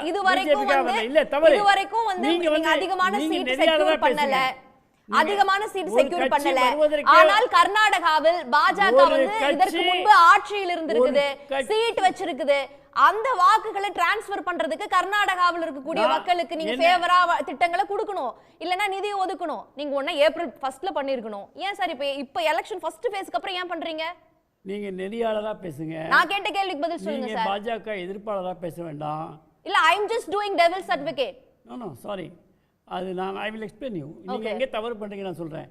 ஒரு கட்சி ஆட்சிக்கே வர முடியாது ஒரு நெறியாளர் எப்படி சொல்ல முடியும்? சார், பொதுவான கருத்து தான் நான் சொல்றேன். பொதுவான என்ன, 2 சீட் இருந்த கட்சி இன்றைக்கு whatever it is, நீங்க ஆட்சிக்கே வரீங்கன்னு சொல்லுங்க. நாங்க இல்லைங்க, பாஜக சொல்றேன். நான் பாஜகல இருந்து வரல, நான் பொதுவா பார்க்கறேன். அரசியல் பார்வையாளராக, அரசியல் விமர்சகராக பேசிட்டு இருக்கேன், வரலாற்றை பேசிட்டு இருக்கேன். சரி, கர்நாடகா கேஸ் போட்டுச்சுல்ல, அப்பவே கொடுத்துருந்துருக்கணும்ல. இப்போ வந்து வாட்டர் இஷ்யூவை மேஜர் இஷ்யூவா வந்து தேர்தல் காலத்துல பிரச்சாரத்துல வைக்கிறாங்க. ட்ரவுட் ஒரு முக்கியமான இஷ்யூவா இருக்குது. ராகுல் காந்தி வந்து சொம்ப வச்சு இதுதான் பாஜக, இந்த காலி சொம்பு தான் பாஜகன்னு ஒரு பிரச்சாரத்தை பண்ணிட்டு இருக்கிறாரு. இதெல்லாம் அஃபெக்ட் பண்ணி தான் அவசர அவசரமா கர்நாடகாவுக்கு நிதியை ஒதுக்குறாங்க அப்படின்றாங்க. எனக்கு முக்கியமான விஷயத்தை ஒரு 2 நிமிஷத்துல பேசிட்டு சொல்லக்கூடிய விமர்சனங்களுக்கெல்லாம் பதில் சொல்லணும்னு பார்க்குறேன். நீங்க எங்கேயுமே போடாம தடுக்கிறீங்க. இதுதான் கேள்வி. அதான் இந்த கேள்விக்கான சுருக்கமான பதில். கர்நாடகாவில் பாரதிய ஜனதா கட்சி ஆட்சி கிடையாது. அதை எதிர்க்கின்ற அகில இந்திய அளவில் எதிர்க்கின்ற கட்சி, மாநில கட்சி கூட கிடையாது, அகில இந்திய அளவில் எதிர்க்கின்ற கட்சி. அங்கே ஒதுக்கி இருக்கிறார்கள் என்று சொன்னால் தேர்தலுக்கு முன்பாக அங்கே ஒதுக்கின்றார்கள், வாக்குக்காக ஒதுக்கி இருக்கிறார்கள் என்று நீங்கள் சொல்வது உண்மையானால் தமிழகத்திலும் தேர்தல் நடந்தது, தமிழகத்திலும் வாக்கு தேவை. நான் என்ன சொல்றேன்னா, ஆல்ரெடி நீங்க கர்நாடகாவில் பாஜக ஆட்சியில் இருந்திருக்குது, சீட்ஸும் வச்சிருக்குது. அங்க ஒதுக்கினா ஒரு பிரயோஜனம் இருக்கும். தமிழ்நாட்டுல அவ்வளவு சீட்ஸ் நம்ம வாங்கினதே இல்ல, அதனால நீங்க ஒதுக்கி என்ன பிரயோஜனம்? அது உங்களுடைய கண்ணோட்டம். இப்ப அந்த மாதிரி ஒதுக்குறதுனால வாக்குக்காகத்தான் ஒதுக்கி இருக்கிறார்கள் சொன்னால் புதிதாக அந்த கட்சியை அண்ணாமலை என்பவர் எப்படி வளர்த்து கொண்டு வருகிறார் என்பது புரியும். இதுவரை பாஜக யாருக்கு 15 to 18% வாக்குகளை வந்து பாஜக இங்க வச்சிருக்குதுன்னு சொல்லிதான் பிரச்சார களத்தை பாஜக கையாண்டது இல்லையா? அப்பவே ஒதுக்கி இருந்தா பர்சன்டேஜ் இன்க்ரீஸ் ஆயிருந்திருக்குள்ள, எலெக்ஷனுக்கு முன்னாடி பண்ணி இருந்திருக்கலாம்ல. எவ்வளவு தடவை தமிழ்நாடு அரசு கேட்டுச்சு, எத்தனை வழக்கு போட்டுச்சு? தயவு செய்து நீங்க ஒரு வாக்கியம், ஒரு சொற்றொடரையாவது சொல்ல முடிக்க விடுங்க. பாதி சொற்றொடர்லயே நீங்க இடையில நுழையறீங்க. என்ன சொல்ல வரீங்க? நீங்க இல்யூஷன்ல இருந்து வெளிய வாங்க சார். நான் வந்து நீங்க பேசுறதுக்கான क्वेश्चंस தான் கேக்குறேன். We are just interacting. No, listen. You are not allowing me to complete a sentence. சரி, ஓகே. அப்புறம் how do you know what I mean to say? சரி, ஓகே, சொல்லுங்க. நீங்க இன்டர்ஃபியர் பண்ணிட்டு நீங்க கேள்வி கேட்கும்போது நான் என்ன பேச போறேன்னு ஒரு கற்பனையில பேசுறீங்க. கருத்துக்கு வாங்க. No, I objected. கருத்துக்கு வாங்க. நான் வந்து விவாதத்துல வந்து இல்ல, இத பத்தி தான் அப்ப நம்ம பேசிட்டு இருக்க வேண்டியது இருக்கும். கருத்து சொல்றேன்னா கருத்துக்கு வாங்க. அது நீங்க இப்போ நீங்க தான் சார் டைவர்ட் ஆயி போறீங்க. கருத்துக்கு வாங்க. I am not interfering. Please come to the point. No, you can just hit and run. I cannot tell you what you are doing. சரி, நான் இன்டர்ஃபியர் பண்ணலன்னு சொல்லிட்டேன். இப்போ நீங்க பாயிண்ட்க்கு வரீங்களா இல்ல சார்? வரேன். கர்நாடகாவில் வாக்குக்காக நிதி ஒதுக்கீடு செய்யப்பட்டிருக்கிறது என்று சொன்னால் தமிழகத்திலும் வாக்குக்காக நிதி ஒதுக்கீடு செய்திருக்க வேண்டும். வாக்குக்காக செய்யப்படவில்லை என்பதற்கு, மாற்றாந்தாய் மனப்பான்மையில் நடத்தவில்லை என்பதற்கு இந்த எடுத்துக்காட்டே இதுவே ஒரு எடுத்துக்காட்டு. சரி, எனவே எல்லா மாநிலத்தையும் ஒரே மாதிரி பார்க்கக்கூடியது மற்ற ஆட்சிகள் இருக்கின்ற நேரத்தில் ஒதுக்கிய நிதியை காட்டிலும் பெரும் அதிக தொகையை மன்மோகன் சிங் ஆட்சி 10 ஆண்டு காலம் ஒதுக்கியதை காட்டிலும் அதிகமாக ஒதுக்கிறது, அதிக நலத்திட்டத்தை கொடுத்திருக்கிறது இந்த மத்திய அரசு, மோடி தலைமையிலான மத்திய அரசு. அதை மறுத்து பேசுவதற்கு யாராலும் முடியாது. எனவே அதே மாதிரி தமிழுக்கு பெருமை சேர்த்தது மோடியினுடைய தலைமையில் இருக்கக்கூடிய பிரதமர். உலகில எங்கே சென்றாலும் கூட தமிழ்தான் மூத்த மொழி, தமிழ்தான் இலக்கிய செறிவு உள்ள மொழி என்று பேசக்கூடிய ஒரு பிரதமர் இதுவரை நாம் பார்த்தது கிடையாது. வடநாட்டிலே சொல்லுகிறார் தமிழ்தான் ஒரு பழைய மொழி, அதுதான் முதலில் தோன்றிய மொழி என்று வடநாட்டிலே சொல்லுகிறார். எவ்வளவு ஒதுக்கினாரு நிதி? அது கேட்கலாமா? சொன்னா வாக்குகளே கேட்கலாமா? நிதி சம்பந்தமா பேசிட்டு இருக்க அந்த क्वेश्चन கேட்கலாமா இல்ல இன்டர்வியூ? இல்ல இவ்வளவு நேரம் பேசினாங்களே நிதி சம்பந்தமா நான் சொல்லியாச்சு. மாற்றான் தாய் மனப்பான்மையில் நடத்தவில்லை. தமிழை உயர்வாக நினைக்கிறார். தமிழுக்கு எவ்வளவு ஒதுக்கினார்? மாற்றான் தாய் மனப்பான்மையில் நடத்தவில்லை என்பதற்கான எடுத்துக்காட்டு கர்நாடகா தமிழகத்தை நீங்கள் ஒப்பிட்டு பார்க்கின்ற போது அதிலேயே நான் பதில் சொல்லிவிட்டேன். அவ்வளவுதான். எத்தனை நிதி எது நிதி அதுக்கு ஒரு தனி விவாதம் வச்சுப்போம். சரி, ஓகே, புரியுதுங்களா? ஆனால் இவ்வளவு நேரம் பாரத மாதான்னா மதம் அப்படின்னாரு. பாரத மாதா எப்படி மதமாகும்? நிதிக்கு வாங்க சார். நீங்க அத சொன்னா தனி நீங்களே தனி விவாதம் வச்சுக்க சொல்லுவீங்க. நீங்களே ஒரு டாபிக்கை ஃபிக்ஸ் பண்ணுவீங்க. நீங்களே பொருளை ஃபிக்ஸ் பண்ணுவீங்க. நான் கேட்டா டைவர்ட் பண்றீங்க. நான் நிதியை சொல்லியாச்சு, மாற்றான் தாய் மனப்பான்மை நடத்தவில்லை சொல்லியாச்சு. அவ்வளவுதான். இப்ப இந்த விவாதத்துல அவ்வளவுதான் அதுக்கு எடுக்க முடியும். ஆனால் பேசிய விவகாரங்கள் எல்லாமே வேற. ரங்கராஜன் பேசும்போது அமைதியா கேட்டுட்டு இருந்தீங்க. பாரத மாதா மதம். பாரத மாதா ரங்கராஜன் ஆரம்பிச்சாரு. புரட்சி கவிதாசன் ஆரம்பிச்சாரு. அவர் சொன்னதை மேற்கோள் இருங்க. அவர் சொன்னதை மேற்கோள் காட்டி பாரத மாதா என்று மதத்தை புகுத்துகிறார்கள் அப்படின்றார். பாரத மாதாவை முஸ்லீம் தான். சரி சார், இருங்க. 29 பைசா தான் கொடுக்குதுன்னு தொடர்ந்து தமிழ்நாடு குற்றச்சாட்டை வச்சுக்கிட்டே இருக்குல்ல, அதுக்கு என்ன சொல்றீங்க? இப்போ மெட்ரோவுக்கு வந்து 3 ஆண்டுகளுக்கு முன்னாடி முதலீட்டு வாரியம் அனுமதிச்சும் மெட்ரோ திட்டத்துக்கு நிதி ஏன் ஒதுக்கல? இன்றைக்கு இந்த இது மாற்றாந்தாய் மனப்பான்மை இல்லையா? இன்றைக்கு விவாதம் அதுதான். இன்றைக்கு விவாதம் மெட்ரோவுக்கு ஒதுக்கிச்சா 29 பைசா கொடுத்ததா என்பது ஏற்கனவே பலமுறை விளக்கம். இன்னைக்கு அதுதான் விவாதம், நிதி தான் விவாதம். பாரத மாதாவும் பாகிஸ்தானும் இல்ல. Please come to this. அதுதான் விவாதம்னு எனக்கு 6:30 மணிக்கு சொல்லி 7 மணிக்கு பேசினா விவாதம். சரி, ஓகே. அச்சா, சரி. பாரத மாதா ஜெய்ஹிந்த் என்று சொல்வது ஒரு முஸ்லீம் கொடுத்தார்கள். பாரத மாதா என்று சொல்வது ஒரு முஸ்லீம் கொடுத்து பேசினாங்க இல்லையா? சண்பகராமனுக்கு என்ன பேருங்க? ஜெய்ஹிந்த் சண்மநாதன் பேர். முஸ்லீம் கொடுத்தா என்ன தப்பு? முஸ்லீம் என்ன விரோதம்? பாரதிய ஜனதா கட்சிக்கு இந்த நாட்டை நேசிக்கிற முஸ்லீமுக்கு என்ன விரோதமா? ஜெய் ஸ்ரீராம்னு சொல்லலாம். பாரத மாதா கி ஜெயங்கிறது எல்லாருமே சொல்லலாம். ஆமாங்க, அது முஸ்லீம் கொடுத்தாருன்னு சொல்ல வேண்டிய அவசியம் என்ன? இல்ல முஸ்லிம் வந்து குறை சொல்ற மாதிரி பேசுறாரு. ஒண்ணு குறை சொல்ல. நீ முஸ்லிம்களை அத கொடுத்துறீங்களே. எங்கயோ போறோம். முஸ்லிம்களை இத கொடுத்துறீங்களே சொல்றாங்க, புலம்பறாங்களே. மனுஷபுத்திரன் குறுக்கிட்டு வராரு. ஷார்ட்டா சார், நான் நெக்ஸ்ட் இதுக்கு போணும். இதுவரை பேசிய பேச்சுக்கு தான் நான் சொல்றேன். எங்கயோலாம் போல. மோடி அன்றாட மதத்தை பேசுகிறார், ஜாதியை பேசுகிறார் என்று சொன்னீங்க, பிரிவினை பேசுகிறார்னு சொன்னீங்க, மன்மோகன் சிங் மேற்கோள் காட்டினான்னு சொன்னீங்க. அதுக்கெல்லாம் பதில் சொல்ல என்ன அனுமதிக்கணும்? நீங்க பேசிட்டீங்க. மன்மோகன் சிங் என்ன சொன்னாரு? பின்தங்கிய அத்தனை பேர் பட்டியலையும் போட்டு இவர்களுக்கெல்லாம் நாம் நம்முடைய நிதியிலே முக்கியத்துவம் கொடுக்க வேண்டும் என்று சொல்லி குறிப்பாக இஸ்லாமியர்களுக்கு கொடுக்க வேண்டும் என்று நேஷனல் டெவலப்மெண்ட் கவுன்சில் பேசியிருக்கிறார். அது என்ன குறிப்பாக இஸ்லாமியர்கள்? ஆக இஸ்லாமியர்கள் ஏன் பிரிக்கிறீங்க? சச்சார் கமிட்டி ரிப்போர்ட் படிச்சீங்களா? படிச்சேன். சச்சார் கமிட்டி ரிப்போர்ட்ல என்ன சொல்லுது? அவர் என்ன சொன்னாரு? இருங்க, இல்ல சொல்லல. இல்ல பாயிண்ட் ஆஃப் ஆர்டர். நான் குறுக்கல. Point of order. அது கரெக்ட்டா சொல்லணும். வெரி சாரி கரெக்ட்டா சொல்றோம். கரெக்ட்டா கரெக்ட்டா சொல்லணும். அது ட்விஸ்ட் பண்ண கூடாது. மேனர்லெஸ் பண்ண கூடாது. அவர் கல்வி துறை எடுக்கும்போது மிகவும் அதிகமான அளவு ஒரே ஒரு லைன் சொல்றேன். No, sorry. இல்ல நீங்க கரெக்ட்டா சொல்லணும். கல்வி நிறைய பார்த்தோம் சார் நாட்டுல. நிறைய பார்த்தோம் உங்க ப்ரொடெஸ்ட். சரி, நம்ம ஒரு கேள்வியை கேட்டிருந்தோம். அந்த கேள்விக்கும் போவோம். அதுக்கான கருத்துக்களை நான் உங்ககிட்ட வாங்குறேன். 63,000 கோடி மதிப்பிலான சென்னை மெட்ரோ ரயில் 2ஆம் கட்ட திட்டத்துக்கு 3 ஆண்டுகளாக ஒன்றிய அரசு நிதி ஒதுக்காமல் இருப்பது எதை குறிப்பது என்று மக்களிடம் கேட்டிருந்தோம். 69 விழுக்காட்டினர் தமிழ்நாட்டை வஞ்சிக்க என்று தெரிவிச்சிருக்கிறாங்க. நிர்வாக காரணங்களால் என்று 8 விழுக்காட்டினரும், மாநில அரசுக்கு நெருக்கடி தர என 23 விழுக்காட்டினரும் சொல்லியிருக்கிறாங்க. திரு பொன்ராஜ், நீங்க இதை எப்படி பாக்குறீங்க? தமிழ்நாட்டை வஞ்சிக்கத்தான் இந்த நிதி ஒதுக்கீட்டை செய்யாமல் ஒன்றிய அரசு காலம் தாழ்த்துகிறதா? இதில் என்னங்க, தமிழ்நாட்டை வஞ்சிக்கிறதுக்கு தான் அவங்க பண்ணுறாங்க. அவங்கள பொறுத்த வரைக்கும் தமிழ்நாட்டிலேருந்து எந்த விதமான அவங்க மெட்டீரியல் பெனிஃபிட்டு, பொலிட்டிக்கல் பெனிஃபிட் அவங்களுக்கு வரப்போகிறது இல்லைன்றது அவங்களுக்கு தெரிஞ்சு போச்சு. கர்நாடகாவில் இழந்ததை பிடிக்கணுன்றதுக்காக இன்றைக்கு 3000 கோடிக்கு மேலே அலாட் பண்ணியிருக்காங்க. அப்படின்னா இழந்ததை பிடிச்சி நாங்கள் தோத்துட்டோம் சட்டமன்ற தேர்தலில், பாராளுமன்ற தேர்தலில் முதல் கட்ட வாக்குப்பதிவுக்கு அப்புறம் மொத்தமாக பிடிச்சிடணும் அப்படின்ற எண்ணத்தில் அவங்க அலாட் பண்ணியிருக்காங்க. இதில் தெளிவாக வெள்ளிடை மலையாக தெளிவாக தெரிகிறது. எனவே அவர்களை பொறுத்த வரைக்கும் அவர்கள் சொல்லுவது ஒன்று, செய்வது ஒன்று. அதாவது காங்கிரஸ் மேனிஃபெஸ்டோவை மோடி எப்படி திருத்தி கூறினார் என்று எல்லாம் சொன்னாங்க. அவர் ஒரே கல்லில் 2 மாங்க அடிச்சிருக்காரு. அதாவது அவர் அவருடைய கார்ப்பரேட் ஃப்ரெண்ட்ஸை ஒரு கல்லில் காப்பாற்றிருக்காரு.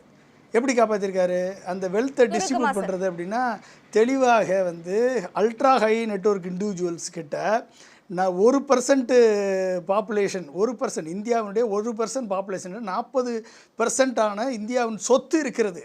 அப்போ 700 லட்சம் கோடி சொத்து அந்த 1% பாப்புலேஷன்ட்ட இருக்குது. அந்த 1% பாப்புலேஷன் தான் மோடியினுடைய ஃப்ரெண்ட்ஸு, கார்ப்பரேட் ஃப்ரெண்ட்ஸு. அவங்க தான் பிடிச்சி கொடுத்துருவாங்கன்னு சொல்லி இவர் எங்கே போட்டார்? பாவம் ஓபிசி மக்கள்கிட்ட, எஸ்சி எஸ்டி மக்கள்கிட்ட முஸ்லீம் காடை தூக்கி போட்டு உங்கள் சொத்தெல்லாம், இந்துக்கள் சொத்தெல்லாம் தூக்கி பிரித்து முஸ்லீம் கொடுத்துருவாருன்னு சொல்லி ஒரு பிளேட்டை மாற்றி போட்டு அடித்து விட்டதுனால இப்போ என்னாச்சு? நாங்கள் வெல்த் டேக்ஸை பற்றியே நாங்கள் பேசலை அப்படின்னு சொல்லி காங்கிரஸே சொல்கிற அளவுக்கு ஒரே கல்லில் 2 மாங்க அடிச்சிருக்காரு. அப்போ என்னது?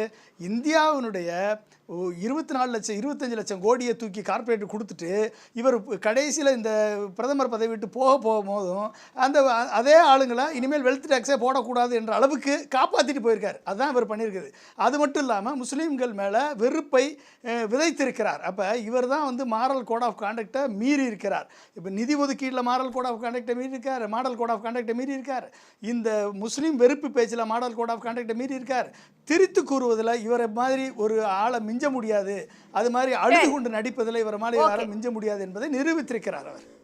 ஓகே, திரு மனுஷ்யபுத்திரன், உங்களுடைய இறுதி கருத்து. இது இந்த ரிசல்ட் தொடர்பாக இன்னைக்கு ஈவினிங் நடந்த ஐபிஎல் மேட்ச்சில் மும்பையை டெல்லி தோக்கடிச்சிருக்கு. சரி, இல்லை இவ்வளோ நேரம் அந்த விவாதத்தில் உங்கள் கேள்விக்கு எப்படி பதில்கள் சொல்லப்பட்டதோ அதே மாதிரி நான் சொல்ல ட்ரை பண்ணுறேன் நான். சரி, நீங்கள் ஏன்னா இல்லை நீங்கள் கேட்குற கேள்விக்கு இங்கே எப்படி பதில் சொல்லிக்கிட்டு இருந்தாங்களோ அந்த மாதிரி. அதாவது டாபிக் என்னன்னு கேட்டோம்னா பார்த்தீங்கன்னா எனக்கு 6 மணிக்கு தான் தெரியாது, எனக்கு தெரிஞ்சது தான் நான் பேசுகிறேன். அதாவது அடிப்படையில் அவர் ரங்கராஜன் என்ன சொன்னாரு? மாற்றாந்தாய் மனப்பான்மையோட எல்லாம் நடந்துக்கல. தமிழ்நாட்டுல பாஜக ஆட்சியிலான நிதி கொடுத்திருக்கலன்னு சொல்றாங்கல்ல, அது மாதிரி அதுக்கு உங்க கேள்வியிலேயே அதுக்கான விளக்கம் இருந்தது. என்னன்னு கேட்டிங்கன்னா அவர்களுக்கான வாய்ப்புகள் இதுவரைக்குமான ட்ராக் ரெக்கார்டு அந்த அடிப்படையில் அவர்களுக்கு தமிழ்நாட்டில் எந்த வாக்கு வங்கியும் உருவாகவில்லை என்பது இங்கு பேசுகிறவர்களை விட அவர்களுக்கு நன்றாக தெரியும். அவர்கள் எதிர்காலத்தை கணக்கில் கொண்டு சில சிறு விளையாட்டுகளை இங்கே நடத்தி கொண்டிருக்கிறார்கள். கர்நாடகா அப்படி இல்லை. கர்நாடகாவில் அவர்களுக்கு நிறைய பார்லிமெண்ட் சீட் கிடச்சிருக்கு, அதிகாரத்தில் இருந்திருக்காங்க. அவங்க இங்கே பார்த்திங்கன்னா நெட் டு நெட் அந்த கான்டெஸ்ட்டில் இருக்கக்கூடியவங்க. அதனால மக்களுக்கு ப்ரைட் பண்ணுறாங்க. மக்களுக்கு இப்போ லஞ்சம் கொடுக்குற தோற்றத்தை உருவாக்குறாங்க. நீங்கள் இதை தமிழ்நாட்டில் வாக்குகளாக மாறும் நினைக்கிறீங்களா? இல்லை, வாக்குகளாக மாறும்னு அவர்கள் நம்புகிறார்கள். ஆனால் மக்கள் அந்த அளவிற்கு முட்டாள்கள் அல்ல. அதுதான் விஷயம். இவர்கள் எந்த நேரத்தில் எதை செய்கிறார்கள், கேஸ் விலையை எப்படி ஏற்றுறாங்க, பெட்ரோல் விலையை எப்படி ஏற்றாமல் நிறுத்தி வைக்கிறாங்க, இதெல்லாம் மக்கள் பார்த்துட்டு இருக்காங்க. அடிப்படையில் ஒன்று சொல்ல விரும்புகிறேன். அதாவது ஏன் 2 கோடி பேருக்கு நீங்கள் வருஷத்துக்கு வேலை கொடுக்குறீங்க, அப்படி ஏன் கொடுக்கல? ஜாதிவாரி கணக்கெடுப்பு நடத்துவீங்களா மாட்டிங்களான்னு சொன்னால் எஸ்சி இடஒதுக்கீடுலாம் எடுத்துக்கொண்டு போய் முஸ்லீம்கள் கொடுத்த போகிறாங்க. ஊடுருவல்காரர்களான முஸ்லீம்களுக்கு பார்த்தீங்கன்னா உங்கள் தங்கத்தை வெளியே கொடுத்துட போகிறாங்க. ஒரு பிரதமர் பேசுகிறாருன்னா தோல்வி பயத்தின் உச்சத்தில் இருக்கிறார். இப்போது அவருக்கு மதவெறி பேச்சை தவிர முஸ்லிம்களை எதிரியாக நினைத்து வாக்குகளை அறுவடை செய்யலாம் என்பதை தவிர தன்னுடைய சாதனை என்று சொல்லிக் கொள்வதற்கு அவரிடம் எதுவுமே இல்லை என்பதைத்தான் இது காட்டுகிறது. அவருடைய தோல்வி முகத்தை இது காட்டுகிறது. ஓகே, திரு புரட்சி கவிதாசன், உங்களுடைய இறுதி கருத்து. அதாவது தேசிய குடிமக்கள் பதிவேடு என்பது NCR, CIA, அதாவது குடிமக்கள் சம்பந்தமான சட்ட திருத்தம், இது எல்லாம் நீதிமன்றத்தினுடைய ஆணையின் பேரில் உருவாக்கப்பட்டவை. இதையெல்லாம் வந்துட்டு இவங்க திரிக்கிறாங்க. ஊடுருவல் இருந்ததுனால தான் ஊடுருவலுக்கு எதிராக சட்டம் உருவாக்கப்பட வேண்டிய தேவை வந்தது. காரணம் இருந்ததால் தான் காரியம் நடந்தது. நீங்க காங்கிரஸ் உடைய மேனிஃபெஸ்டோவில் டைவர்சிட்டி கமிஷன் அமைப்போம் அப்படிங்கிறாங்க. இப்ப நிதி ஒதுக்காம இருக்கிறது வந்து தமிழ்நாட்டை வஞ்சிக்கன்னு சொல்லிருக்காங்கல்ல. நிர்வாக காரணங்களால தமிழ்நாட்டை வஞ்சிக்கவா சார்? Please conclude. மேடம் நீங்க என்ன கேட்டாலும் பதில் கிடைக்காது. குறுக்கிட வேணாம். நீங்க பதில் வாங்கிட்டீங்கன்னா அதாவது தமிழ்நாட்டை வஞ்சிக்கலங்க. அதிகபட்சமான நிதி கடந்த 10 ஆண்டு காலத்துல மோடி அரசாங்கத்துல தமிழகத்திற்கு 13 லட்சம் கோடி நிதி ஒதுக்கப்பட்டிருக்கிறது. அதனால வளர்ந்த மாநிலமாக தமிழ்நாடு இருக்கிறது. ஒரு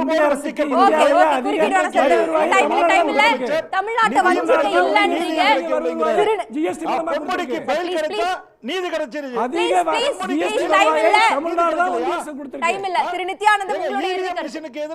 சுப்ரீம் கோர்ட்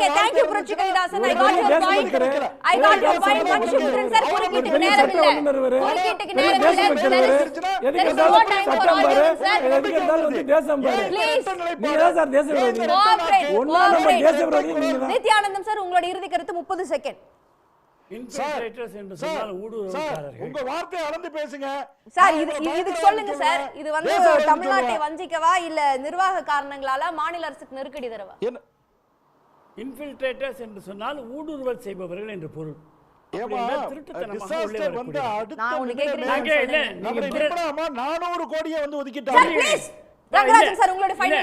ஒண்ணும் இல்ல பேசல விடுங்க. என்ன பேச அனுமதிக்க மாட்டீங்க தீர்மானம். நான் கேக்குறதுக்கு நீங்க பதில் சொல்லுங்க சார். எனக்கு டைம் இல்ல. நீங்க நினைக்கிற மாதிரி எனக்கு எழுதி கொடுங்க, ஸ்கிரிப்ட் கொடுங்க, அப்படியே படிங்க. நான் கேக்குற கேள்விக்கு நீங்க தொடர பொருளுக்கு வேற எனக்கு டைம் இல்ல. I don't have time to argue on this topic sir. You give me a script. I will just read it. மாற்றாந்தாய் மனப்பான்மை இல்லை அப்படின்றது கர்நாடகா தமிழ்நாடு ஒப்பீடுன்னு எடுத்துட்டா கர்நாடகா கேட்டது 18,000 கோடி, அதில் கொடுத்து 3000 கோடி தான் சொச்சம். அது அதுவே வாரி வாரி வழங்கி விட்டதா அது அர்த்தம் கிடையாது. அங்கே இருக்கிற மக்களுக்கே இப்போ சித்தராமையாவே என்ன சொல்கிறாரு, மிச்சத்தை வந்து நாங்கள் போராடி நாங்கள் பெற வேண்டிய சூழ்நிலையில் இருக்கோம், மறுபடியும் சுப்ரீம் கோர்ட் போவோம், மறுபடியும் மத்திய அரசு வந்து வற்புறுத்துவோம்னு சொல்கிறாரு. ஆகவே கர்நாடகா திருப்தி அளிக்கக்கூடிய ஒரு பெரிய தொகையை கொடுத்ததா நம்ம எடுத்துக்க முடியாது. ரெண்டாவது ஊடுருவல் சொன்னாரு. அது வேணாம், இதுக்கு வாங்க சார், டாபிக் வாங்க. Okay okay. Karnataka okay, it is not answer for me. இப்ப நம்ம அந்த டாபிக்கே போகல. we are concluding on this topic sir. உங்களுக்கு பாயிண்ட் இருந்தா 30 செகண்ட்ல சொல்லுங்க, நான் முடிக்க போறேன். எப்படி தமிழ்நாட்டுக்கு not to allow me to speak. thank you sir, thank you. இத்துடன் கேள்விக்களம் நிறைவுக்கு வருகிறது. பங்கு கொண்ட விருந்தினர்களுக்கும் பார்த்த நேயர்களுக்கும் நன்றி. மீண்டும் ஒரு நிகழ்ச்சியில் சந்திப்போம். உடனுக்குடன் செய்திகளை தெரிந்து கொள்ள சன் நியூஸ் பெல் ஐகானை கிளிக் பண்ணுங்க.